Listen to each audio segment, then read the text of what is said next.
Only through disagreement can we grow.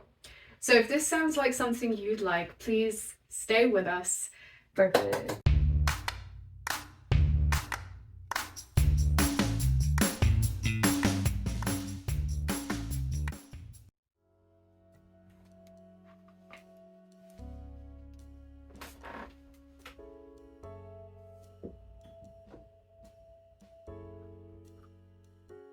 Hi there, I'm Christina, and welcome to Salty Critics Corner. If you were expecting the other Christina, I would really like to apologize, but she will be taking a little bit of a break, so unfortunately you will be stuck with me for the foreseeable future. But I'm sure we can have lots of fun, lots of salty conversations together as well, and with our friend Claudia behind the camera. If you want to learn more about us, feel free to follow us on Instagram. We try to post every single day, lots of book related content and other fun stuff. And yeah, let's get going with our episode.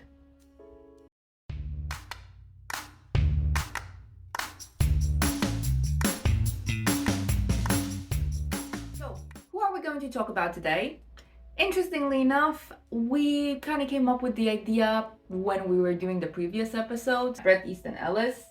We reviewed the shards. If you didn't manage to see it, then I'm sure it's somewhere to the side.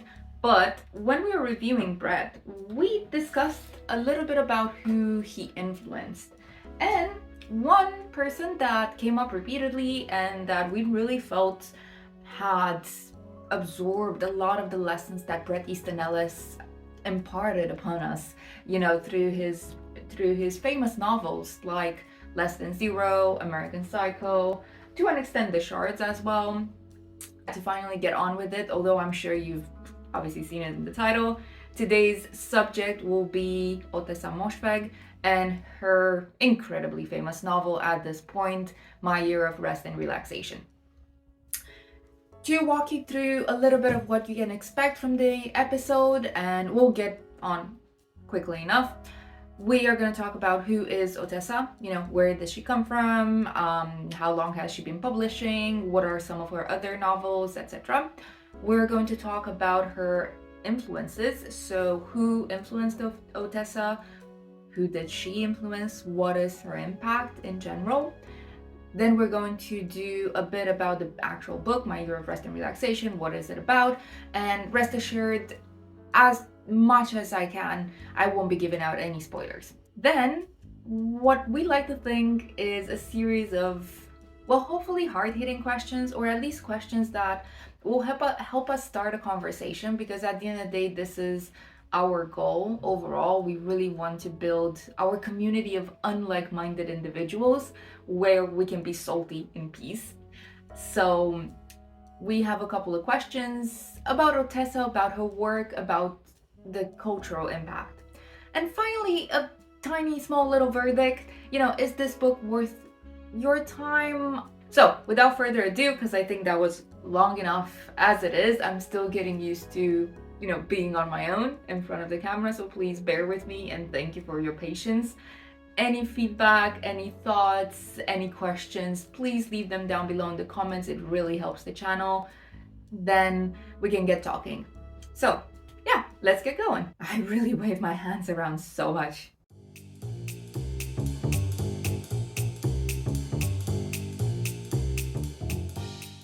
Who is Ottessa Moshfegh?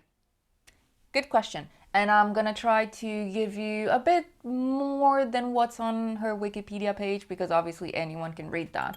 But fundamentally, she is an American-Iranian author. She came burst onto the scene with her debut novel, Eileen. She got a lot of attention and some really big names in the press through short stories, and probably reached a lot of people when she was shortlisted for the Booker Prize. She comes from a family of musicians. Her sister is a musical prodigy, so clearly talent runs in her family. She has been part of the art scene for quite some time right now, and she continues to publish. She had her recent novel come out either beginning of this year or last year, called Labvona. One of the interesting things that I thought, so beyond her biography, where she comes from, where she went to school and all that, which again you can read on her Wikipedia, one of the things that I thought was interesting was how she wrote Eileen. So I've got this quote which was published in The Guardian. I'll leave the link down below in the description box if you want to read. She writes about the Eileen, creative process, her debut novel. Keep this in mind.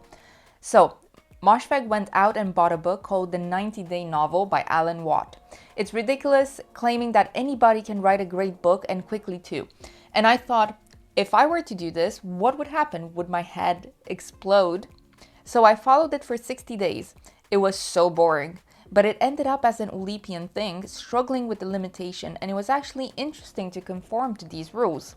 So it started out as an FU joke, and I'm broke and I want to be famous, and it was that kind of gesture. She wrote Eileen in 90 days. And yeah, if you want to be salty about it, and we are going to be salty because that's why we're here, Eileen is definitely a debut novel. There is no doubt about it. There is a lot of raw talent in it, but it is definitely someone's first attempt at writing a novel. What I do admire about her is that perhaps, unlike many authors that become this successful, to her it was about writing. It was about the actual creative process, the act, each line in a book, and less than it was about the plot. And I think I resonate with that as a personal thing, because I am the kind of person that enjoys books without plot, really. So to me, it's about the writing. I don't care that much about the story, which is also, it's a different conversation, but also I don't really care about spoilers. Even if I know how a book is gonna end, for me the journey is what matters. The actual, the literal writing, every line in the book, how is that formed? How does that sound? How does that make me feel? And I think this is why Ottessa spoke to me. Obviously, now she's still based in LA. I think she's also married to either a writer or an artist. She continues to publish, thankfully, and she's even modeled. So I think that's quite interesting. I hope I can insert a picture of her modeling here. So in a way, she is perhaps genuinely living the life of an Ottessa character, and this is going to color the conversation a little bit later. But one thing that is a common motif in my year, in Labvona, in Eileen as well, she hasn't publicized it, but she's admitted to struggling with alcohol addiction in her teenage years and up to her early 20s. She's also spoken about the difficulties that she'd had accepting her body. So eating disorders are quite common in her book, and this will also be something we will touch upon during the hard-hitting questions. But yes, be warned, if you're going into Ottessa thinking this will be, your average complicated female character, it goes far beyond that, and the woman writes from experience, and it shows. Who influenced Ottessa Moshfegh, and who did she influence? Interesting question, really. I mentioned in the beginning of the episode that Bret Easton Ellis was one of her influences, and she does write about him in a Guardian article. She writes about Less Than Zero, her feelings about the book.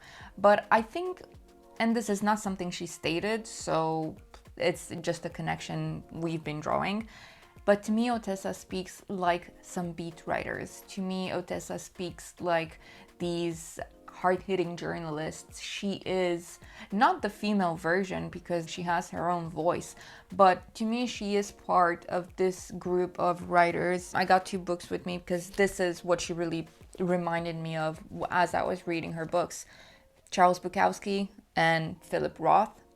And her characters, the way she writes, genuinely reminds me of Henry Chinaski. They genuinely remind me of Alexander Portnoy.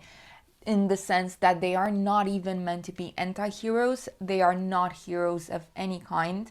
These are very troubled people who discuss their troubles in an incredibly honest manner.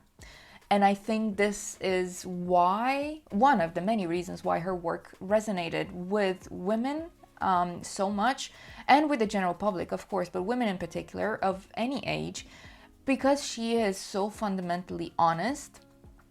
And the way Ottessa speaks about the inner thoughts of her characters, it is genuinely how many people sound in their head.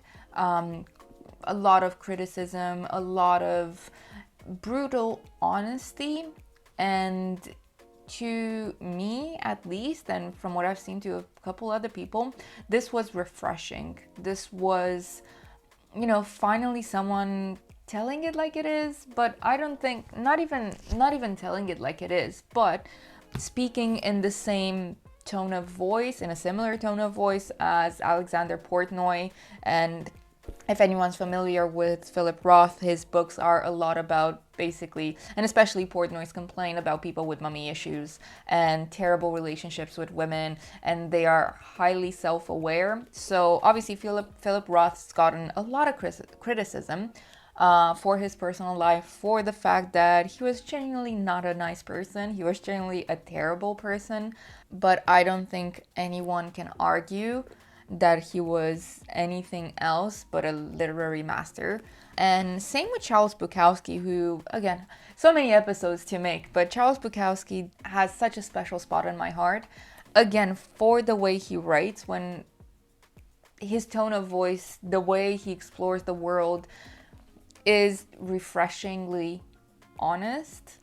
And yeah, I think that's what Ottessa really dug into. So these are some of the connections that I see. Like I said, these are not specifically influences she cited, but that's how I see her voice forming, and that's where I would place her. And one more thing, well, two more things that I wanted to add to the conversation about Ottessa in terms of influences. One thing that I feel like really influenced my year of rest and relaxation was, and we need to mention it because I don't think it's that much in the conversation anymore, but Kat Marnell's How to Murder Your Life. Kat Marnell still is, I think, a journalist. She's worked for many, many magazines. She started out in fashion magazines. Most recently, she's been writing for Vice Media. And she published this book a couple years ago called How to Murder Your Life. And it is the real life story of the narrator in my year of rest and relaxation. So I genuinely recommend her work. I'm going to leave it in the description box. Finally, Ottessa's own influence. And I wouldn't say this is on other writers because I think she generally hasn't been around long enough, but she's definitely had a cultural impact. And to anyone who is familiar with Instagram aesthetics or TikTok aesthetics, to anyone who used to be on Tumblr in like 2014, Ottessa is the embodiment of these aesthetics, the coquette aesthetic or the waif aesthetic. And I've got here a quote from Vice, from Emma Madden, who wrote a really good article about how my year of rest and relaxation became an unlikely aesthetic trend. Although I would disagree with the word unlikely.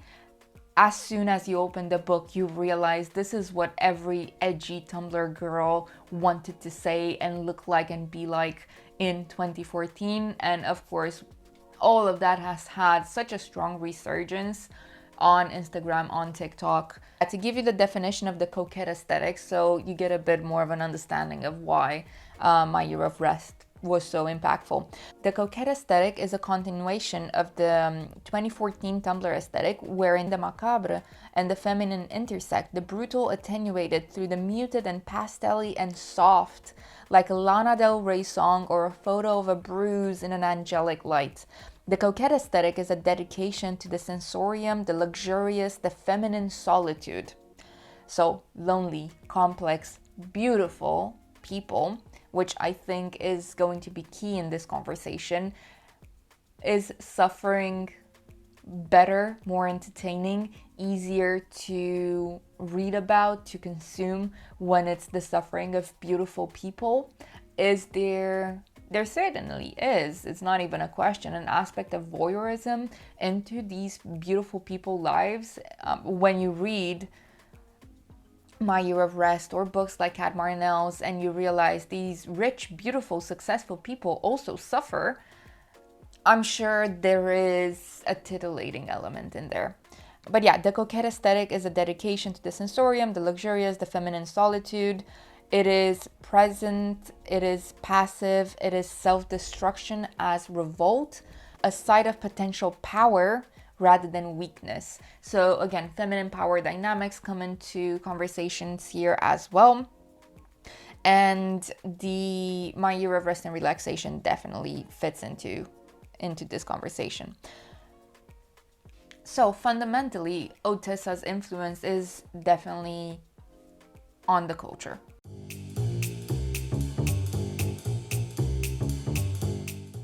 My Year of Rest and Relaxation.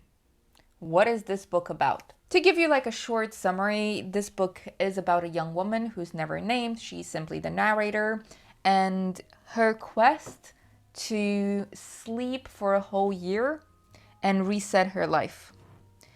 It sounds almost like every self-help book out there, and I think this genuinely helped it. The way the narrator describes her life starts out as something that might be quite relatable to a lot of people in their 20s who've just finished university or college, and they're not quite sure what they want to do with their life.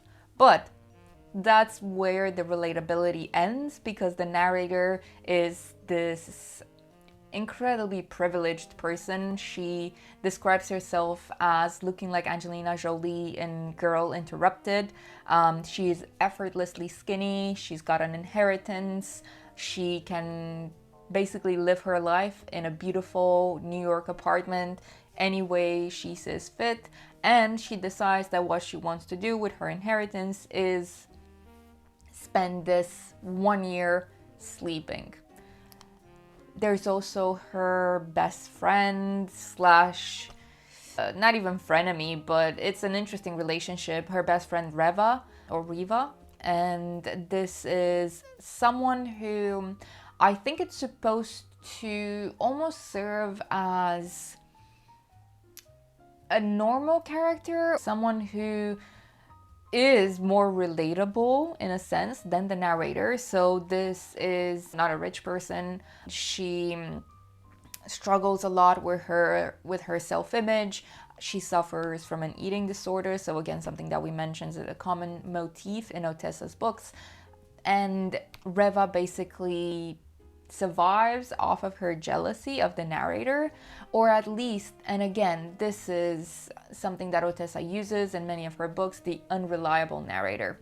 So everything we hear and see is through the perspective of this woman who, like we said, describes herself as looking like Angelina Jolie, being effortlessly skinny, having gone to Columbia without even trying, having like gained this job in a gallery, again, by virtue of the way she looks and acts and her background.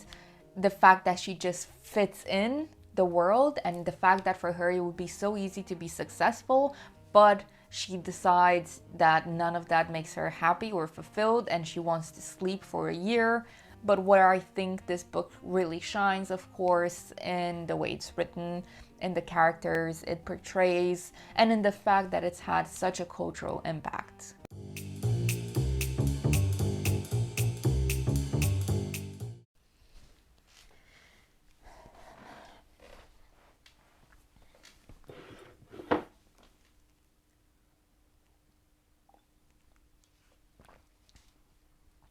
Time for some hard-hitting questions. And I say this so confidently, but I genuinely don't know if they are hard-hitting. Please discuss. Let us know if there is anything else that's saltier that we could talk about. But these were some of the conversations that we wanted to start. And the first one, question number 1. Why are people so attracted to Ottessa's characters? Whether it's Eileen, whether it's the narrator in My Year of Rest, whether it's the characters in Lapvona. Why do people respond to what we're genuinely like supposed to dislike? And now I'm realizing that I kind of covered a bit of this in the previous section, but we think a lot of people are attracted to these characters because we haven't really had characters like this, or at least not popular, because it's very hard to write something new.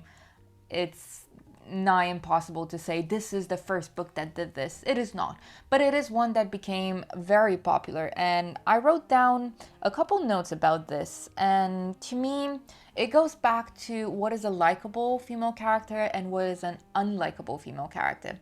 And a lot of people would say, oh, because, you know, society hates independent women, so historically independent women in literature were either considered feisty or any word like that. And I did like a quick Google search of who are, you know, the most famous female protagonists or characters, and you've got people like Scarlett O'Hara, you've got people like Emma Bovary and Madame Bovary, you have Mrs. Dalloway, you have Medea, the classic Greek anti-hero, Alice and Alice in Wonderland, Eowyn, and please, Lord of the Rings fans, don't come for me if I said that wrong.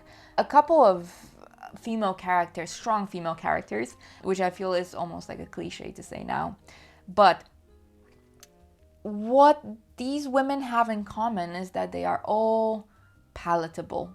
They are strong and independent in a palatable, heroic way, or even anti-heroic way. If you think about Scarlett O'Hara, for example, they are still meant to be liked. Whereas authors like Philip Roth, like Charles Bukowski, they never intended for Portnoy or for Henry Chinaski to be role models, or if they became, and this is, oh my gosh, another conversation, people who like beat novels, unironically, are people you might want to, you know, it might be a red flag, let's put it this way. So yeah, anyway, another conversation. I love beat novels, by the way, but I hope that people see to the fact that you are not really supposed to do what Henry does or what Alexander does. Anyway, but Ottessa, I wrote down, she writes like one of those pimple popping videos on Instagram. And as we all know, ladies are not supposed to pop their pimples in public. And this is what Ottessa did, and I think this is why she spoke to people. We are attracted to these despicable characters, like I said, either because we enjoy seeing beautiful people suffer, we sort of enjoy the voyeuristic aspect. I mean, this is the life of people that so many of us consume via social media by following celebrities, following like actors, famous people, etc. And I think this idea that even if you are rich and famous, you can still have issues is comforting to a set of people. So yes, there's the crowd that, you know, gets turned on, is titillated by these despicable characters and seeing them suffer. And there is the crowd that maybe empathizes with being a woman, being lost, with the fact that maybe on social media we portray ourselves as having it all, but in fact we are suffering and we don't really know what we want to do with our lives.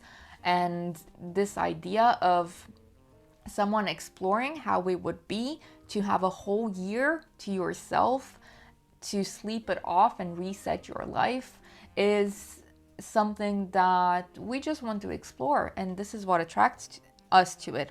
And finally, the one thing that I will say, and I think this is why it became such a popular aesthetic, is beauty. We are attracted to beautiful things, and because this is what it is all about. It seems to us like these characters have an effortless life, and yet they want to make things hard for themselves. And honestly, that resonates. Question number 2. Internet aesthetics and Ottessa, a match made in heaven. And I gave you guys the definition of the coquette aesthetic, but to me the one that really guided me to Ottessa was the waif aesthetic, also known as the femcel. And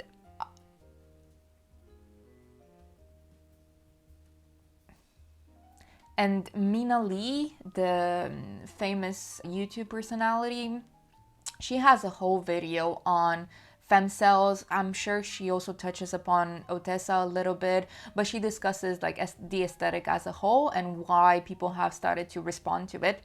But femcel is the feminine version of incel. Incel means involuntary celibate, and incel is what people usually refer to men who are chronically online, who might have been rejected by women and they turned on them. Fundamentally, they hate women.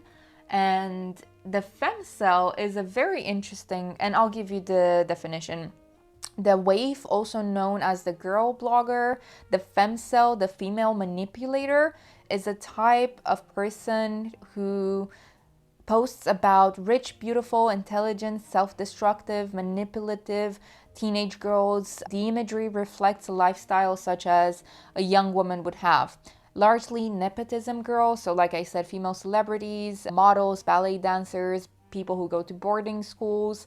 These are all examples of the characters. And it's really interesting because the narrator in My Year of Rest definitely fits into the female manipulator. She enjoys toying with the people around her, whether they're men or women. Her friend Reva, the psychiatrist, these are all her way of asserting power in the world, of asserting her presence in a world where she feels out of control. She feels like she's not in control of her life, even though to her, you know, she's got all this money, she's so beautiful, she could easily seem in control. And I'm not gonna give this detail because I feel like it might be a tiny bit of a spoiler, but things do happen to her that she didn't see coming, were outside of, you know, her control. And I think this was one of the reasons that led to her becoming a female manipulator. At the end of the day, she is just trying to reassert herself in her own life. And this is why, you know, it is tragic. Why have people been fascinated with tragedies for so long? Well, this is why. Ottessa is basically writing the modern day tragedies as we see them happening to ourselves, our friends, or people on the internet. Finally, and question number 3, and this is less of a question, more like a topic of discussion, but the female body in Ottessa Moshfegh's work.